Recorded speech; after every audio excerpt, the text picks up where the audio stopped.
Toxic මිනිස්සු හැම තැනම ඉන්නවා. ඒ මිනිස්සුත් එක්ක ෆීලිංගස් වලින් සම්බන්ධ වෙන්න ගියොත් නැත්නම් බැඳීමක් ඇති කරගත්තොත් තමයි ඒගොල්ලන්ගේ තියෙන ටොක්සික් ලෙවල් එක ඇඟට එන්න පටන් ගන්න.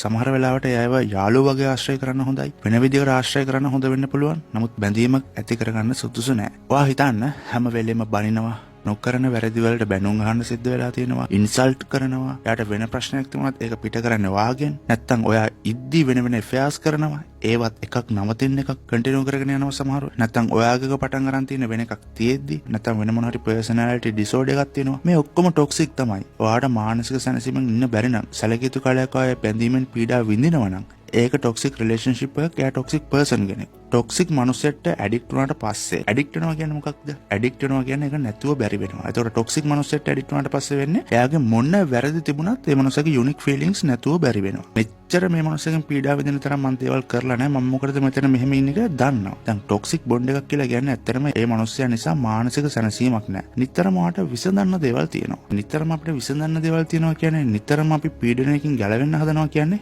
අපේ ඔළුව ස්ට්‍රෙස් වෙනවා. ඒතර ටොක්සික් මනුස්සයෙක්ගේ ওই බිහේවියර්ස් ලේසියෙන් නවතින්නේ නැහනේ. එතකොට සැලකිය යුතු කාලයක් ඔයා ඉන්න ওই පීඩනේ. සතියක් දෙකක් හොඳට ඉන්නවා ආයෙත් එයාගෙන් පීඩනය. ආයෙත් දවස් කිහිපයක් ඉන්නවා ආයෙත් same situation. නිතරම වේදනාවටපත් වෙනවා, නිතරම බලාපොරොත්තු කඩ වෙනවා. හැමදාම ඔයාගේ හිත පීඩනයටපත් වෙනවා. නමුත් ඇබ්බැහි වෙලා ඉන්න නිසා ගැලවෙන්නත් බෑ. ඒ මනුස්සයා ලොස් වෙයි කියලා කොහොම හරි ආයෙත් ඇටච් කරගන්නවා. ආයෙත් ඔය සර්කල් එකම තමයි කන්ටිනියු වෙන්නේ. කල්පනා කරලා බලන්න ඔයා සාමාන්‍ය මනුස්සයෙක් එක්ක ඇටැච්මන්ට් එකක් හදාගත්තොත් ටොක්සික් නොවන කෙනෙක් එක්ක ඒ වගේ අයකින් ප්‍රශ්න නැහැ. ප්‍රශ්න නැහැ කියන්නේ දෙන්න අතර යම්කිසි ආගියමක් තියෙන්න පුළුවන්. දෙන්න අතර යම්කිසි ගැටණයක් තියෙන්න පුළුවන්. නිතරම පීඩනයක් නැහැනේ. අඩුම තරමේ මොන හරි ප්‍රශ්නයක් තිබුණාත් ඒ මනුස්සයාට ඕමනයි. ඒ දේවල් හදාගෙන ඉස්සරහට යන්න. දෙන්න අතර මොන හරි අවබෝධයේ ප්‍රශ්නයක් තියෙනවා නම් උඩරි මේ දෙන්න මැනේජ් කරගන්න හදනවා. හැම වෙලේම මේ දෙන්නගේ තියෙන ප්‍රශ්න වලට වඩා බොන්ඩ් එකේ තියෙන වැලියු එක ගැන හිතනවා. හැම වෙලේම තමන්ගේ පැත්තෙන් නෙමෙයි අනිත් කෙනාගේ පැත්තනොත් හිතනවා. එතන මේ වගේ මිනිස්සුන්ට පුළුවන් ප්‍රශ්න තිබුණත් ඒවා හදාගෙන යන්න. දෙන්නෙක් අතර එහෙම ප්‍රශ්න නැති වෙන්නේ.